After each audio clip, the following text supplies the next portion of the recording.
Welcome to a conversation with me, Mr. Lee Jackson, and today we have all the way from e-commercepartnerships.com land, it's Rachel Jacobs. How are you? Hi Lee, how are you? I am tip-top and champion, just to try and do the local lingo. Is that right? Tip-top and champion? In Ireland? Yeah, I don't know. I'm just probably being casually racist. I'm not sure. I'm not sure casually. Didn't say anything about potatoes, so far so good. That's true. Right. So no one will know, but I was going potato on our last conversation. Yeah, that was basically the introduction to our first call, so that was good. I knew all bets were off after that. It's pretty much downhill. I did explain that this is the most unprofessional professional podcast that anybody will ever listen to. And thankfully, Rachel still agreed to come on. But Rachel, for those who don't know who you are, and obviously we've had a few chats and we are getting on really, really well, could you just let people know a little bit about yourself? So that's where you're from, maybe your favorite color, maybe what you like to drink, or where you like to travel in the world, just a few cool random things, and then we're going to jump random into the stuff. machine. Yeah, do it. Okay, a few random stuff. Irish, obviously, goes without saying. Live in Dublin. Favorite color we've already established is purple, specifically 440099 for those who really love the hex codes. That's my favorite purple. Favorite number is 3. And fun fact, I have a second Dan black belt judo. Oh, wow. So I'm going to tone down the banter a little bit now. No, it's grand because we're in different locations. But if it was face-to-face, then I start getting twitchy, then it's time to run. Yeah, you'll be like, do you want me to make your face 440099? Huh? Yeah, exactly. No, it's wonderful to meet you, mate. And folks, if you don't know how we met via Twitter of all places. So social media really does work. If you are not investing time in social media, can I recommend it? Because I don't think us two would have ever have gotten together and been able to have so many laughs already if it was not just for the fact that we're tweeting and Rachel reached out to me and we've had some great conversations since. So the power of social media, I highly recommend it. Now, Rachel, the way we work on this podcast is we like to jump in a time machine. So that can be a TARDIS, it can be whatever contraption you prefer. But I would really love to know how you started back in the day in agency life in general. How did you get into this industry? Well, probably like most people, by accident. I kind of accidentally fell head, shoulders, knees, and toes into agency world. My background actually originally going back about 10 plus years, 10, 12 years, it was in marketing specifically. So marketing, but content and partnerships, that was always my area of expertise. And then as time went on, it sort of was more on the sort of the strategic side of marketing. And then back then, over a decade ago, it was relationship marketing, and now it's a bit sexier and it's partnerstartups. So I did that for years, but not specifically in e-commerce. My big break, if you will, I was in the startup. I again fell into a startup by accident, and it was a very successful startup. We went from 0 to 40,000 users in 6 months. It was a whole Silicon Valley bubble. You know, it's just all false. And you're surrounded by unicorns, and everybody's talking about money, and I'm sitting in the corner eating spuds in a farmer's outfit. So it was completely like, it really wasn't my reality, but it's super exciting because I'm a simple farm girl, and this whole world for me was just like, oh my God, it was mind blowing.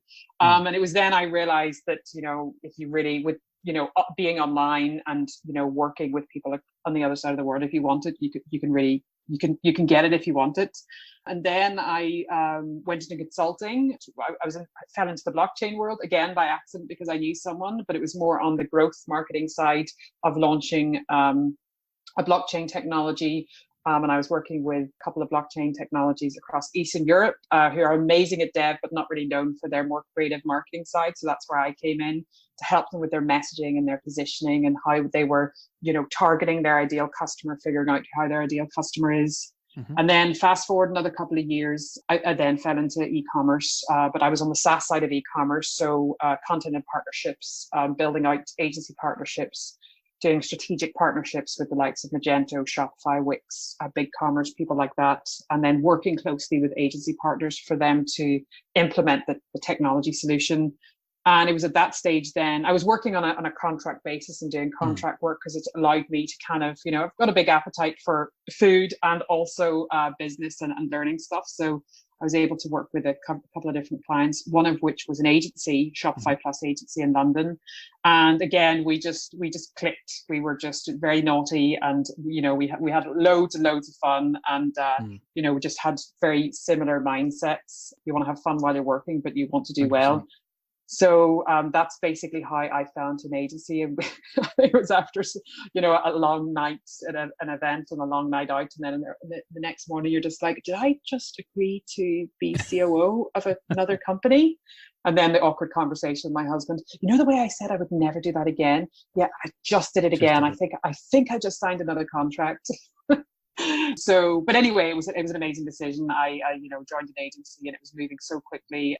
And like most agencies out there, it's very, very fast paced. And when you scale too quickly or scale quickly in general, there's loads of holes in your processes and your systems and your just being able to scale profitably. And another fun fact about me, previously before all the marketing stuff, I did a small stint, about 18 months in the military. So even though I like to be a wild horse, and my husband calls me a pirate, even though that is a big part of my personality, structure and organization and processes and systems are so, in my mind, it's crucial. So I came into an agency where it was a typical Shopify agency run by a creative, loads of ideas, loads of creativity, but perhaps doesn't lend itself very well to implementation structure, which is really common for a lot of creative agencies. And I was almost on the other end. I just like, okay, what's the profitability? What's the margins? What's the where's the structure? Like, where's your process documentation? And they were just like, sorry, what? And as a creative as well, I can actually feel the stress as you ask those questions. Exactly. I can feel my own hackles or whatever they are rising, because we had someone come in years and years ago in our old agency, and those 3 directors were all super creatives, and they started saying, where's your processes? What was the ROI on that? And we're just like, we just have no idea what you're talking about. Yeah. Super common. Yeah. For me, it was just like, I come from a startup world where I was COO of a very fast-paced startup, and my responsibility was effectively everything. So I was managing the budgets and the partnerships and the content and the marketing and the dev team and the operations and scaling a team myself and training them. It was mad, but it was like a baptism of fire. So then to come into the agency world, which is as fast-paced, if not probably faster, because there's just so many, you're competing with so many other people, and to not have those systems in place, I was just like, oh shit, this is, how do you measure success? You can't manage what you don't measure. How can I manage something if we're not measuring it? But that's very typical for a Shopify agency, specifically when you're design and build. Of course, my background is marketing, and marketing is all about being able to measure how effective your marketing efforts are. So like any other agency, delivering project scope creep, was an absolute killer. In some cases, like for a lot of agencies, you're losing money hand over fist. So implementing a system and documentation, a process, which meant that anytime you were out of scope, the client had already approved beforehand that you could charge them. Yeah. And then moving up the ladder a little bit and looking at the acquisition and making sure that we're bringing on projects. If you've ever, which I'm sure you have an agency, if you've ever brought in a couple of projects with that, like evil clients who it just seems like their only job in life is to make your life miserable. If you've had a couple of those back to back, you just like, oh my God, I need to make sure that never happens again, because I'd rather just burn this agency to the ground. Well, I was going to say, I've nearly given up on my agency in those situations.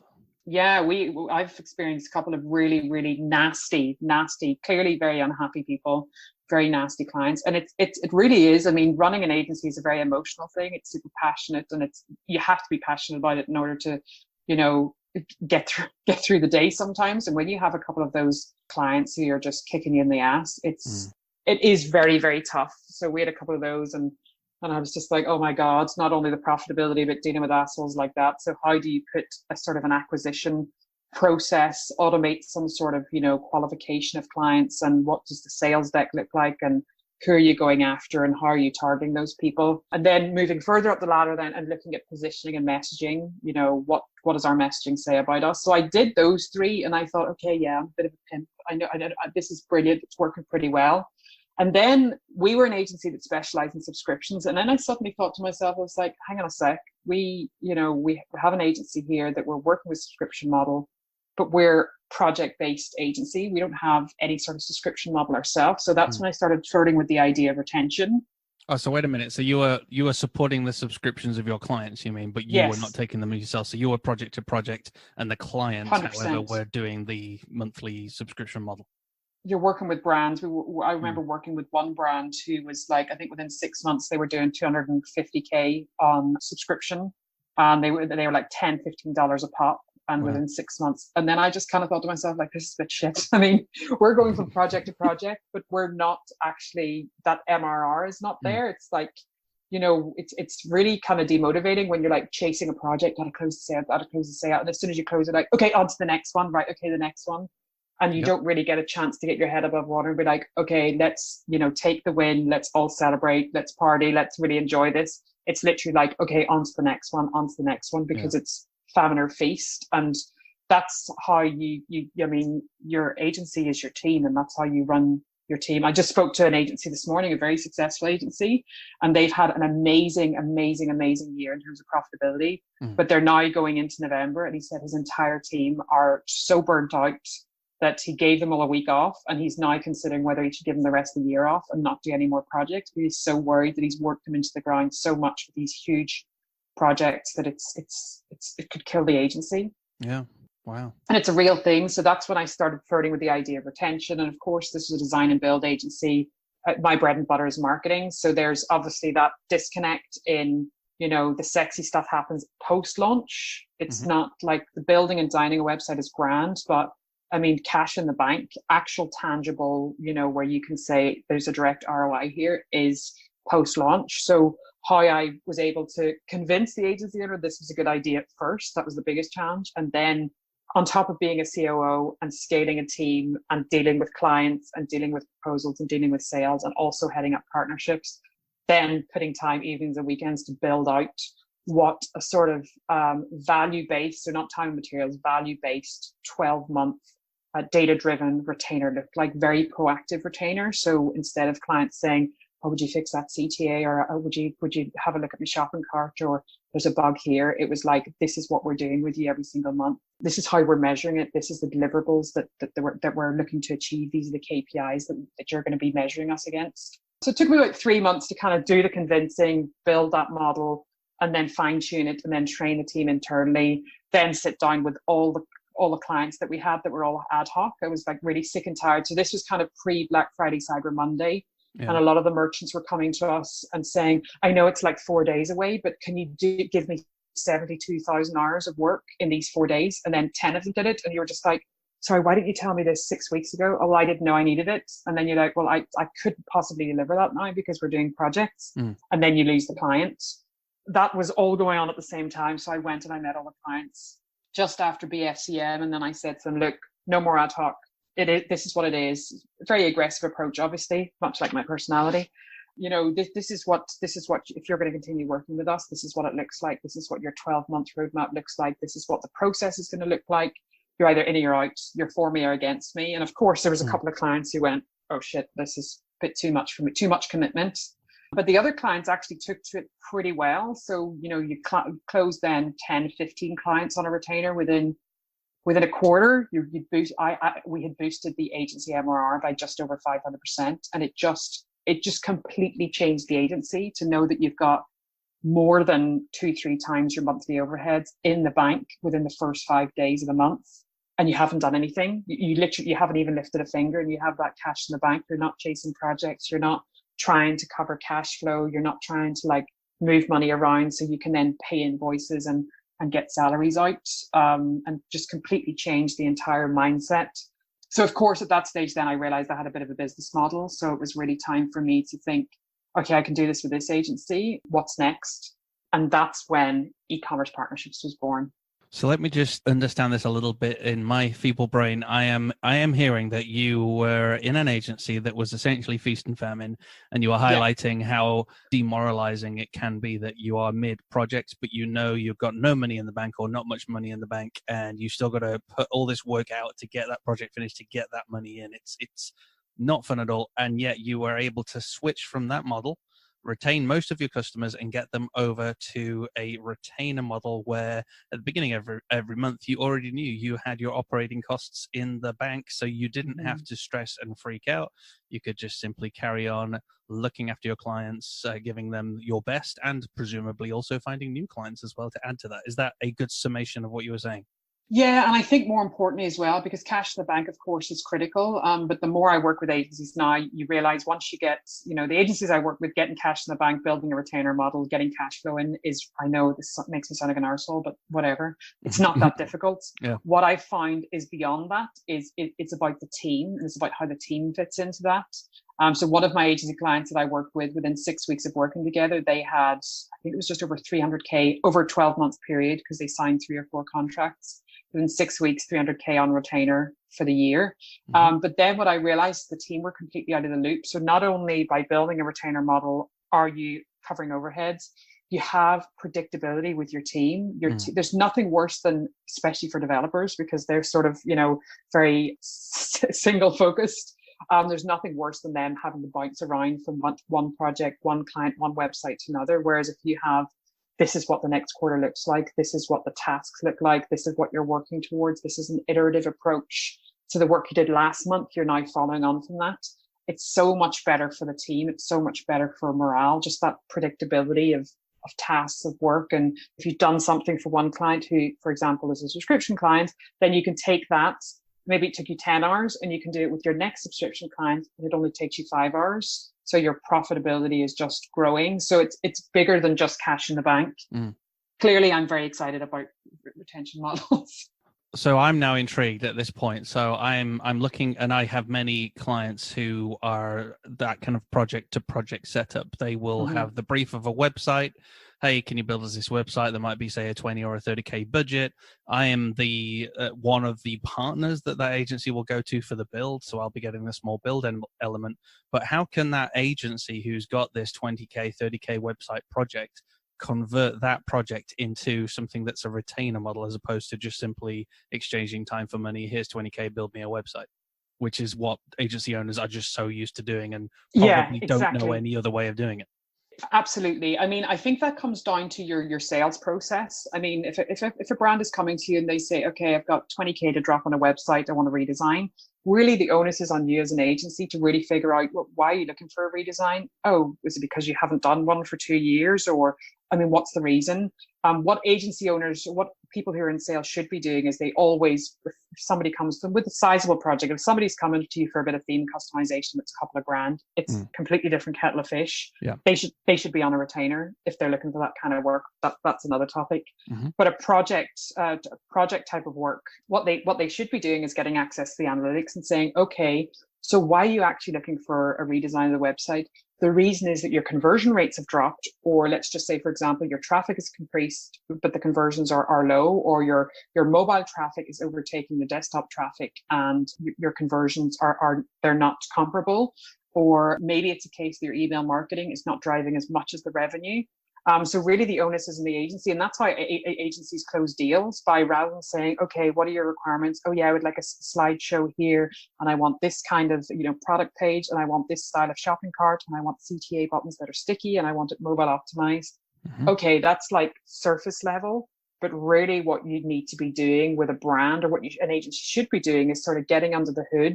And indirectly what you're doing is you're showing the potential customer how much value you're bringing and how much knowledge you have. So you say, okay, you've got a 20K budget for a website redesign. I've had a look at your data, and what I'm able to see from your data, industry average for email marketing is around 20% of your profits. And right now you're at 3%. So if you were able to get your 3% up to 25%, and by the way, here's a case study of 5 clients I've done that for, and they actually hit over 40% on average.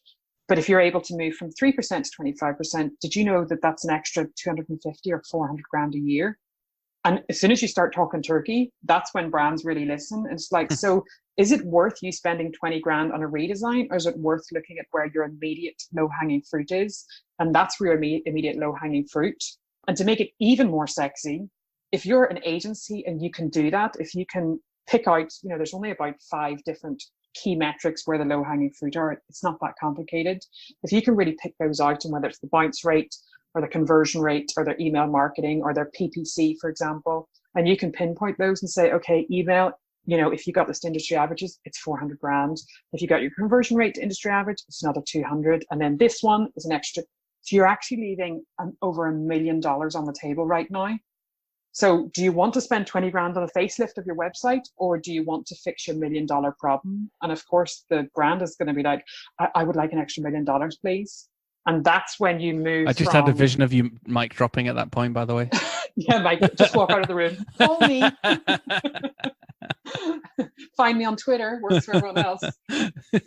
But that's how so it's basically what you're doing is you're moving from being a servant to the brand to being 100% in the driver's seat, being proactive and being the advisor that a brand is looking for, as opposed to, yeah, we can do that. And then taking the 20K and say, rather than doing a 20K redesign, what I think we should do is I think that we should split this out over 4 months or 5 months, 4 grand a month. And what we'll do is we'll take an iterative, a data-driven approach to boosting your bottom line, to boosting your profits. And we're going to start off with where your key growth opportunities. So month 1, maybe email. Month 2, maybe CRO because of conversion rates. And of course, there's going to be a bit of a redesign. If you've got a client locked in on let's say 5 months, and you've got them at 4K a month, you're still getting your 20K, but you've got 5 months to really dazzle them. And not only that, you've got 5 months to say, these are your KPIs, these are the metrics, this is how you're measuring our success. 5 months later, we've actually made you, 90 grand out of the 20K you've invested. It's a no-brainer for them to say, okay, my target is $1 million and you've already made me 90. What do we need to do to get to the $1 million? So it's a shift in mindset. And also I think it's important to note, which we discussed before this podcast, is that value-based. If you're looking at I can make you $1 million, you're not then saying, oh, I'm going to give you 20 hours a week, or I'm going to give you 20 hours a month. What you're saying is your North Star is $1 million. And over the space of a year, I want to earn 10% of that. So if I can make you my projected revenues, I can make you $1 million, and I want 100K over 12 months, or I want 10 grand a month. One of my clients, small agency, 5 people, and they did exactly this. We worked on exactly this model, exactly what I'm explaining. And a client that they knew before spoke to them, and within 2 hours of re-engaging with the brand, they landed a 25K a month retainer. For an agency of 5, this is a game changer. Well, yeah, I mean, for an agency of 5, 25 grand covers all of your salary costs for a startup. More than covers the cost. And within 6 weeks, they did this with 3 or 4 brands, and they have now over $45,000 on retainer a month. So it is doable, but I think it's just, again, it's going back to that having a system, being prepared to change the mindset and get out of that project first approach. I'm just a little bit gobsmacked because I'm just thinking of the time and time again when people have approached agencies, and my own agency as well. I ran an agency for many, many years, and we would be approached for a website, and we had simply made the assumption that they were at that point where they needed a website. And something I'm always telling people is to ask questions, because it's an old example I gave years ago, but I think I've done this example on the podcast multiple times, but it's a good one. I was once asked when I was the IT manager that could we please install a brand new email server? This was one of the MDs of the company. So I was asking, well, why do we need an email server? Because they're really expensive. That's going to cost several thousands of pounds, new servers, new technology. We're going to set up a new domain, all that sort of stuff. And it turned out all they really needed was to just have a group email that they could send an email and it would go to multiple people within the department. I was like, mate, you don't even need an email server for that. Our existing platform already does it. We can do it for you, etc. It's kind of not related, but the important thing here is that you're asking questions and you're setting yourself up as the expert. And we're actually saying, 100%. You don't need this website right now. What you need to do is fix all of these problems before you even do a website, because actually your crappy looking website is probably not generating income for you because all of these other elements before people even get that far are broken. And that's a completely different message to sure, we can do that website. Oh, well, the other guys are charging us 20 grand. So, if you can come in at about that would be great. That's a soul destroying conversation as well, isn't it? It's a race to the bottom, a complete race to the bottom. And ultimately, it's really, and I think that this, again, it's a slightly different topic, but it's crucial for agencies. I think that's why for agencies that try to be all things for all people, they'll always they'll not that they'll always fail, they'll definitely struggle much more. Ultimately, the more that you can niche down and become an expert in whatever that key pain point. So let's just use the analogy I used before, the subscription model business.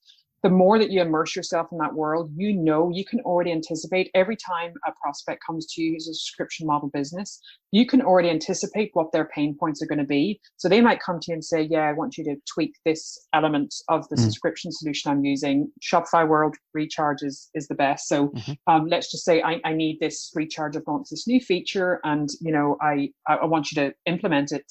But ultimately, you should know as the expert in this area, what about these pain points? I know you want me to implement this, but what about these 3 or 4 pain points? And in some cases, the client's like, you read my mind.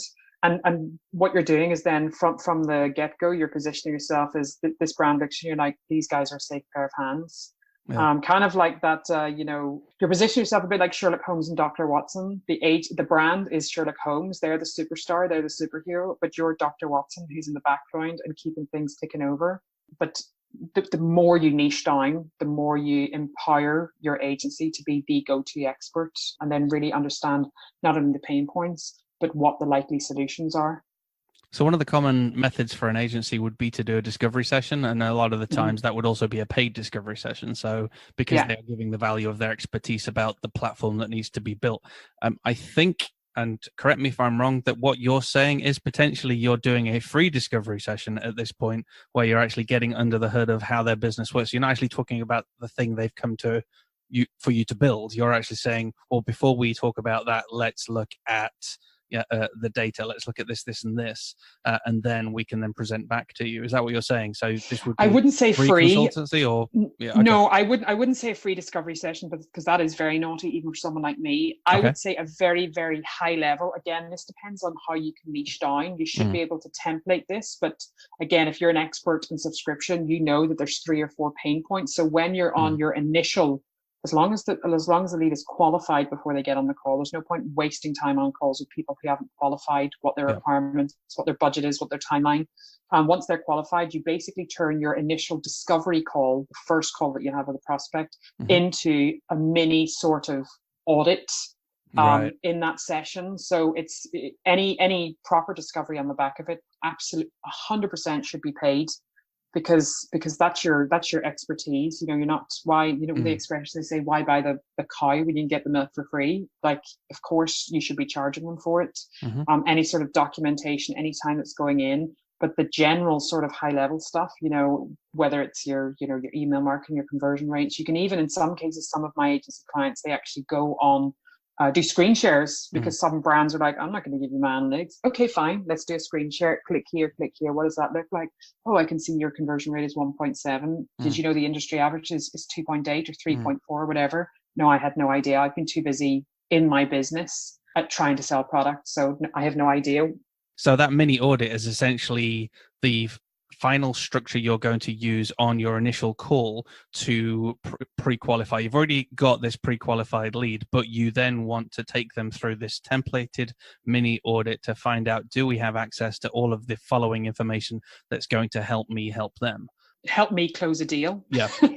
Ultimately, well, helping them is closing the deal as well. Absolutely. Yeah. But it's like, you want to go through this whole, they're going to speak to like 3 or 4 or 5 other agencies. You want to be different. So you're coming out from the gate saying, did you know that it should be this? And did you know this is where you're leaving money on the table? Yes, I can absolutely help you with your shopping cart customization functionality. However, that's not going to move the needle right now, but this is, and we're experts if we do this. But if you want to work with me, you're going to work my way, and that's a minimum of a 3-month retainer, so I can show you what I can do. Let's date for a little while and see if something more serious is an option. Rachel, you are really cool. I'm enjoying this. Clearly, I mean, I really enjoyed the agency world, but I just think it was so tough. And now for me, it's like being on the other side of it, working with like 7 or 8 agencies right now in different e-commerce platforms. So whether it's Magento, BigCommerce, Shopify, they're the main ones. Some clients in Australia, which is really interesting for time zones. Clients in America, but mostly UK and Europe. And the funny thing is, it's the same shit, different day. The bigger the agency, the bigger the problem. And I'm working with agencies. One of my clients is like the number one Shopify Plus agency in Netherlands. They're amazing agency, but sometimes with agencies, they scale so quickly and they do amazing work. And then you kind of bypass the implementation of the structure that makes an agency not only build their revenue, but boost profitability. Because most of the agencies, I was with a workshop with an agency yesterday, and they said that they grew really quickly and they had more money in the bank, but their profit margins were just going down and down and down. Mm-hmm. And that's a really common thing. And if that is happening for an agency, that's 100% that your systems aren't right, your processes aren't in place, it's not being streamlined. You're working too fast, and sometimes you need to slow it right down and think, okay, what sort of structure, where are the gaps, where are we hemorrhaging money? So it's really fun being on the other side of it, because it's just some agencies. Obviously I was at a Plus agency and I looked at other agencies, I was like, Jesus, these guys are big dogs, we're small fry in comparison. And then now I'm speaking to these agencies. In one of the cases, they're one of my clients, and I'm just like, I wish when I was running that agency, I wish I knew then what I know now. I wish I just wasn't so paranoid when it comes to how am I matching up in terms of my pricing? What does my sales deck look like? What does my proposals look like in comparison to other agencies? Why are they winning projects over me? Like, what am I not doing that they're doing? They look like they're super busy. Why is it like complete famine right now for us? And you speak to other agencies, Jesus, yeah, I'm swarming in leads. And you're just like, right, okay, it's like crickets over here. So what am I doing wrong? So now to work with agencies and have all those questions, and for me to be able to say, actually, I'm working with a handful of agencies and I can tell you everybody's going through the same thing, or your pricing is way too cheap, or your proposal process is absolutely crap, or your sales deck, in most cases, which is non-existent, is useless. But this is what we need to do to fix it. Here's a template. Let's work on it together. What you described as well was as many years ago where we grew really, really fast. So we had plenty of cash in the bank, but we also had lots of employees to cover all of the extra work that we'd taken on. And then we, had the recession. It was 2008, 2009, I think 2007 as well. That was a real tough time in our industry. And we were like, holy crap, what do we do now? Clients had all decided, oh, you know what? We don't need to invest in creative. We'll just use our creative from last year or whatever. So budgets were cut. Stable clients went bust. It was a nightmare, and we had all this team and all this money that we'd accumulated was just rapidly disappearing on paying people to sit there at their desks waiting for the next big project that we were scrambling around to find. And that was a real tough time as well. Which is why retention takes care of all that, because if you're getting, like I said, it's a minimum of 3 months, but after the 3 months, once you razzle dazzle them, it should be into a 12-monther. But then you can say, all right, there's my cash flow projections. I've got 12 months of work and 12 months of cash in the bank. And you then can scale according to demand, and not be in a case it's like, shit, I don't really have work for next week, but I've got 16 developers or 5 developers that I have to cover their costs. Do you want to all you 5 guys, do you want to work on like tidying up the agency website? Which is what agencies all do. The amount of websites we rebuilt from our own company. Do you want to build a demo store? And it's like, what again? Yeah, exactly. Rachel, I think this is a really good point for us to wind down, because you've given us so much value, and I think you've helped us understand that perhaps the old model, or not even perhaps, but I think the old model is absolutely broken from the way that many agencies have worked. Hey, could you build us a website? Sure, this is how much it's going to cost. Let's get cracking. What you're talking about here is how can we help you with a much bigger problem, Mr. or Mrs. Client, and how can we build up a long-term relationship that means the client is going to benefit because they're going to make more money, and you, the agency, are going to be able to benefit because you can build up a reoccurring revenue stream, and then you don't have to get your team to keep rebuilding your website or whatever you're trying to do to fill those stressful hours when there's no money coming in. So this sounds amazing. Folks, if you want to find out more about Rachel, you can find out on ecommercepartnerships.com. I highly recommend as well that you go ahead and follow her on the socials. How can people connect with you, Rachel? And then we shall kick you off the show. Kick me off the show. Yeah, you can find me e-commerce partnerships, or just drop me an email, rachel@ecommercepartnerships.com. I'm on Twitter, Rachel Jacobs, and same on LinkedIn. Not that difficult to track down when you have a website. Indeed. So, ecommercepartnerships.com. Rachel, thank you for your time. Now get lost. I'm joking. I mean, have a wonderful day. Get lost, no one likes you. Oh, cheers, mate. Take care and have a wonderful day. Thanks, Emil. Take it easy. Cheerio.